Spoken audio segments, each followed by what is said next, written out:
ఎంత ఎంత స్పీడ్ ఎక్కిందో. అవును పట్టుకొని నీకేమనిపిస్తుంది రక్కుందని చూస్తే?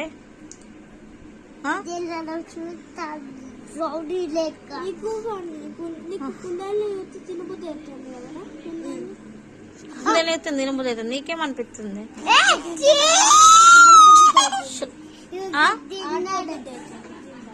ఆడుకోబుద్ధి అవుతుంది. నీకేమనిపిస్తుంది డాలి దాన్ని చూస్తే? ఎందుకు పాపం అనిపిస్తుంది? అయ్యో అరే చార్విక్, నీకేమనిపిస్తుంది దీన్ని చూస్తే? మెల్లగా రాట పడతావురా, ఎందుకురా సాహసాలు? చెప్పు, నీకు దీన్ని చూస్తే ఏమనిపిస్తుంది? నీకేమనిపిస్తుంది చార్విక్? డాక్టర్ పెట్టి